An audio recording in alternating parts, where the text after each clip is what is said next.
Hey nerds, Gleemax here. Today we're looking at the worst mono blue commanders. Unlike white, mono blue is a very strong mono color with powerful card draw and artifact synergies. How bad can mono blue get? Let's find out. At number 5 we have Tomorrow, Azami's Familiar. For 5 and a blue, you get a 1/5 legendary creature spirit, which reads, if you would draw a card, look at the top 3 cards of your library instead. Put one of those cards into your hand, and the rest on the bottom of your library in any order. So this is Azami's Familiar, and Tomorrow synergizes very well with her. But if you think Tomorrow is anywhere close to Azami in power level, you're mistaken. The problem is Tomorrow's ability is a replacement effect. To demonstrate, we have Jace's Erasure, which, whenever you draw a card, an opponent mills for 2. You can't run this, because Tomorrow replaces the draw with a pseudo impulse effect. The cards are put into your hand, not drawn. Any ability that specifically triggers off card draw will not trigger when you have Tomorrow out. This is inherently bad, your commander is overcosted and its effect is a detriment, except in one case. If you were to build this, I would recommend a mill deck, as if you were to generate infinite mana and cast, say, Prosperity, each player would draw infinite cards. But because of the replacement effect from See You Next Tuesday, you won't lose, as you only lose if you would draw the card from an empty library, not if you would use Tomorrow's pseudo replacement effect. This is really the only way to build Tomorrow, and unfortunately it makes the card very combo heavy, and in many metas that is frowned upon. The card's also very expensive and offers no inherent protection by itself, so if someone were to kill Tomorrow while you have Prosperity on the stack, you're going to just simply tie the game. Tomorrow is today's number 5. I hate myself a little bit for that.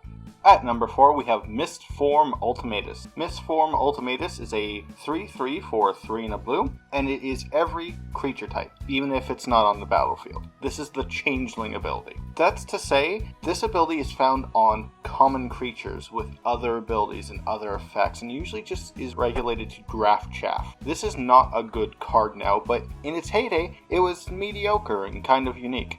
It's also a mutant, ninja, and turtle that was released 18 years ago, so cowabunga? If you were going to build this, I guess you would just dump in every lowered in mono blue. That's all the mono blue slivers, of which there are 14, each giving abilities from flying to direct damage. Lord of the Unreal makes your illusions, so Misform, Hexproof, and +1/+1. Lord of Atlantis gives Island Walk and +1/+1. Honestly, this deck just runs a lot of Merfolk tribal stuff. That is the inherent problem with Misform Ultimatus. It's just not simply better than any other card that could fulfill its role. If you were going to build Merfolk, play a better Merfolk. If you were going to build slivers, you shouldn't do it in mono blue. The card isn't inherently bad in the sense it has a negative mechanic. It's bad in the sense that it doesn't do anything that is unique, powerful, or sets it aside from any other just random legendary creature, or in this case, any creature with the Changeling ability. Misform Ultimatus is my number 4.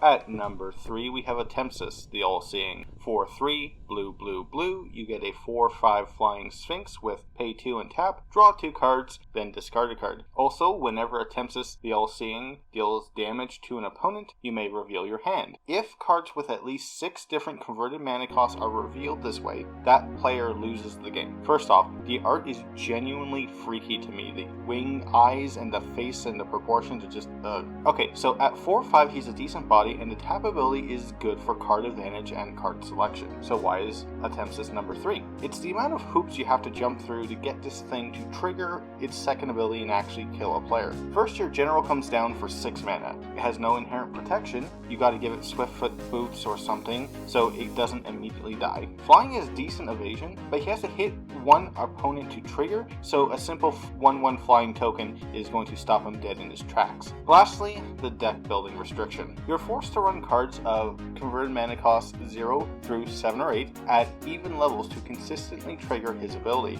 Not to mention any sort of wheel or discard effect hurts you more than any other player. Additionally, you can't reasonably defend him as if he's targeted with a removal spell and you counterspell it, and that's the only thing in your hand with a converted mana cost of 2, you won't get his player kill trigger to go off. And if you do kill someone with this, you're immediately enemy number 1 at the table, as they know that you are able to do the exact same thing to them in the following turn. Atemsis just has too many hoops to jump through. The art is genuinely freaky to me, and it's my number 3. At number 2, we have Vendilion Clique. For 1 blue, you get a flash flying 3/1 fairy wizard. When Vendilion Clique enters the battlefield, you look at target player's hand. You may choose a non-land card from it, and if you do, that player reveals the chosen card, puts it on the bottom of their library, and then draws an additional card. Yeah, I forgot this was legendary myself.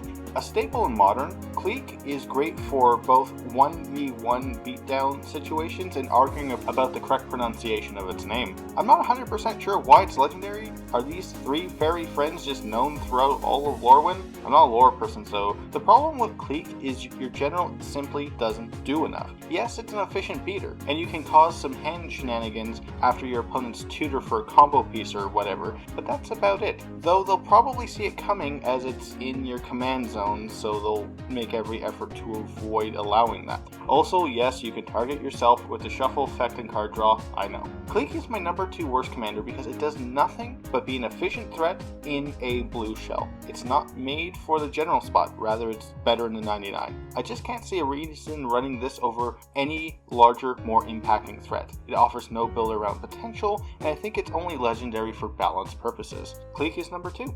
At number 1, we have Taniwha. For 3 blue, you get a legendary creature Serpent, that's a 7/7 with phasing and trample. Also, at the beginning of your upkeep, all lands you control phase out. For those of you who aren't familiar with phasing, it is a mechanic whereby you treat the permanent as though it doesn't exist. Kind of like Exile, but it doesn't trigger enter the battlefield or leave the battlefield effects. That's right, we have a commander that gets rid of all of our lands each upkeep. So after they phase in during our untapped step, they phase out because of Taniwha. Note, because Taniwha has phasing itself, you'll get access to your lands about half the time. I guess in a playgroup where people are playing Armageddon effects turn after turn, you can avoid being hit by those effects. Also, you don't lose your lands. You can even tap them all in response to Taniwha's upkeep trigger and spend all your mana during your upkeep. It has phasing itself, so maybe you can have a turn cycle of setup and combat. You can also donate it, giving an opponent the opportunity to appreciate that art. It'll also eliminate all of their lands and give them a 7/7 that's around for about 50% of the time. This was probably meant as a mono blue control finisher, playing instant speed effects and trying to get 3 hits in with commander damage, but this is just so bad. Why would you ever accept losing your lands half the time to just get a 7/7 that's